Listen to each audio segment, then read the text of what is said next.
live in Studio B with your day-to-day BYU Sports play-by-play. I'm Spencer Linton alongside Jerem Jordan.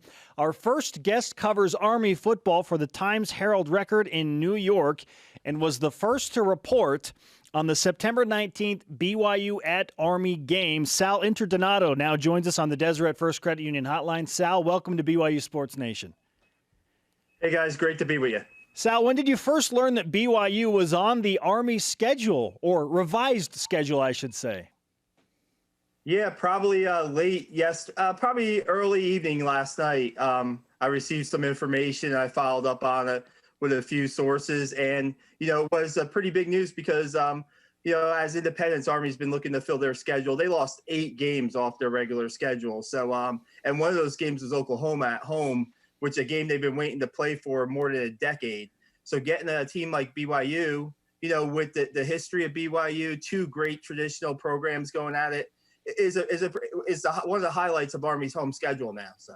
Yeah, absolutely. BYU lost 10 games, and also we can empathize with that going, okay, who's BYU going to play? But this makes total sense. I'm actually surprised these two teams haven't played before in independence at some point, but here we are. I think it's going to be an exciting matchup on September 19th.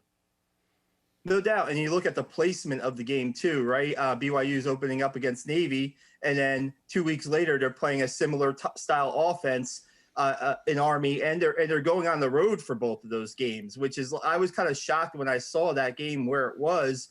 But when all this happened, the pandemic happened, you look at how are these teams going to fill their schedule, and people were talking about home and homes between all the independent teams, and I'm like, I don't see Army doing a home and home with New Mexico State. I just don't see it happen. See maybe one game, with an independent. And now, I guess now, as reported by a local reporter by BYU local reporter, that, Army will return the favor down the road playing at BYU. So. Yeah, let's discuss that, because Navy is reportedly going to visit BYU, or I should say confirmed to visit BYU in 2026. Any idea on when that return game could possibly happen for Army to Provo? It's tough. Everything's in flux. And what Army likes to do with its schedules, it likes to play like one big name school in its schedule per season. So if you go by that scheduling philosophy and you consider BYU a pretty big name school, it might not be till later after 2025, because they have games coming up, at LSU, at Wisconsin, at Tennessee. They're playing Syracuse. And so I don't know if they want to add BYU to a schedule with already a Power 5, a pretty good Power 5 team on their schedule right now. They like to keep the schedule. They like to have control of their schedule, as an independent should. So I see it coming down the road, maybe after Navy probably. Let's talk about Army football a little bit. Obviously, Jeff Monken has done a tremendous job there since coming from Georgia Southern. Took a couple years, but all of a sudden, 2 10-plus win seasons 2 and 3 years ago. Last season, a little dip to 5 and 8. But this is an Army team that is more relevant in college football now. Yeah, no doubt. I think last year was definitely a disappointing season. I mean, they had 4 games where they lost by a touchdown or less, and they probably might have played their best game at Air Force, a 17-13 game, where they're in there to the end. And, Air Force had double-digit wins last year, where it was a pretty solid team, no doubt, a top 25 team, I believe. And they lost at Michigan in overtime, and a game that they probably should have had in the fourth quarter won. So, I mean, this is a team that has experience. There's a lot of players on this team that's experienced a lot of winning. Last year was certainly a disappointment. You hear a guy like Sandon McCoy, fullback captain, saying, they definitely want to right their wrongs when they get a chance to play this year. And they have a lot of guys returning, and enough to put up a pretty good season this year. Okay, let's define that. What are the expectations? What qualifies as a pretty good season for Army? They have to definitely get back on they have to have a winning season. In the past, before that 3-year run, they really didn't experience much winning. In 2010, they went to the Armed Forces Bowl and won that. But then Jeff Monken comes to town, and they get off to a little bit of a slow start. When you go 2-10 one season, turning around to 8-5, 10 wins and 11 wins, there's an expectation there. And Jeff Monken is not going to accept, mediocrity. He's just not. I mean, 5 wins is definitely not what he wants in this program. So I think that, the way their schedule sits out, yes, they do have 2 FCS teams on the schedule with, Mercer and Abilene Christian. For what they kind of had to shuffle the schedule for, I think that no doubt. I mean, you look at their toughest games are the Service Academy games and BYU. So, I mean, if you have 10 or 11 games on the rest of the schedule, they should find at least 6 or 7 wins on that schedule, I would think. Yeah, and it'll be hard to know traditionally what worked and what didn't. I think playing is a win for everybody, right? There are certain conferences, Pac-12, Big 12, Mountain West, MAC, that aren't even going to play. But here we are, BYU and Army Independence trying to play. Tell us about the situation on campus there at West Point, where it's not a true bubble, but it's perhaps the closest thing to a bubble in terms of a campus in the U.S., in terms of containment and trying to have some sort of bubble situation, right? Yeah, no doubt. I mean, there's 3 gates to get onto post, and those, for cadets, they have somehow. I mean, in the past, non-pandemic, they would have privileges whether they can leave the post or not. So, I mean, I'm sure these guys they want to play, and I'm sure they're tucked away and not going out, to bars or any, definitely not doing any stuff like that. So it really is. Jeff Bunkin went on local TV here and said that they haven't had a positive test since June. Wow. Since the came back in June. When players came back from wherever they were, some might have tested positive, but since they've been together as a team, no positive tests. So, they're really they want to play football, and I think the team is focused where they're not going to let any distractions off the field distractions stop them from doing that. Sal Interdonato covers Army football for the Times-Herald Record in New York. He's with us on BYU Sports Nation. Sal, Army has 7 home games scheduled for the 2020 slate. A bunch of BYU fans are inquiring, is there any chance that they could sneak into this game and enjoy such an historic college football setting? Yeah, I mean, from what I'm hearing right now at this moment, and things can change, obviously, almost minute by minute, day by day. Right now, I don't think fans are going to be allowed at games from what I've heard.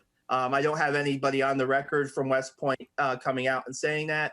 But I will say this, that if fans can't be allowed at the games, there will be it seems like there will be cadets, because Army, every home game has the 4,000 cadets in the stands, and so it seems like there's a possibility to have some, maybe not 4,000, but some cadets in the stands for the game, so you'll be playing totally in an empty stadium.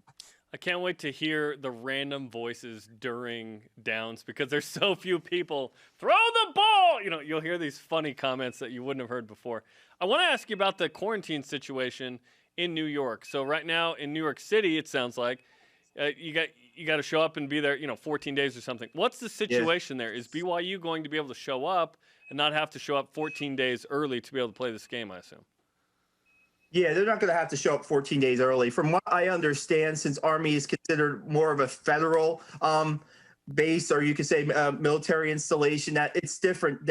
There's some of the procedures and protocols are different than what it would be in New York State. In New York State, it's not just New York City, it's the whole state that's quarantined. I live in New Jersey, and there's a 14-day quarantine in New Jersey for basically the whole United States. So I think that it's going to be a little bit different. They haven't been specific about it, Army or not, but from what I hear, it's a little bit different federal than state laws or procedures or whatever you like to call them.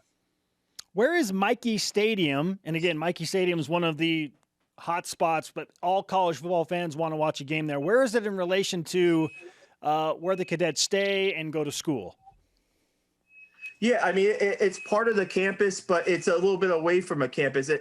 Campus is downhill, they'll call it. And if football players want to walk to the stadium, I mean, it's uphill. It's probably a little under 2 miles, probably about a mile and a half from, maybe a little longer from where their dorms are. It's set off toward the I guess you would call it, if you call it the east side of the campus. If you were driving in through the gates, it would be on the east side of the campus. And there's the basketball arena is kind of next to it, and they have some of the best facilities you'll ever see in college football. They have an indoor field, Foley Center, indoor stadium. They have 2 or 3 practice fields. Yeah, it's a very nice campus. Obviously, Navy is the biggest game of the year. Beat Navy, as they say. Air Force as well on there, it would appear. Is BYU going to be the biggest next opponent on the schedule, in your opinion?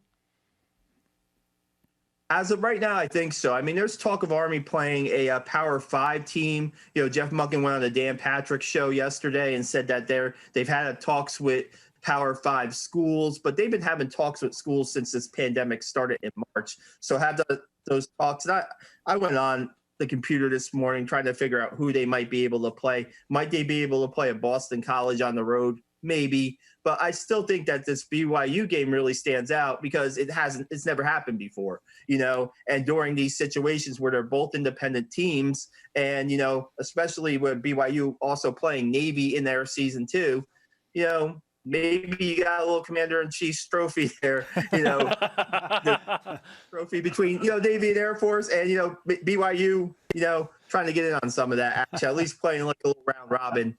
I don't know. You guys don't know if they're going to play Air Force yet, right? I mean, Air Force says they want to play games. So. Right. And I wonder legally if Air Force can, if the Mountain West isn't playing, if they can play a non-academy. If they can, I would think that'd be fun with BYU because obviously there's a lot of history there from the WAC and Mountain West. Listen, if BYU was in on that Commander-in-Chief Trophy tournament, if you will, that'd be awesome. I think that'd be great.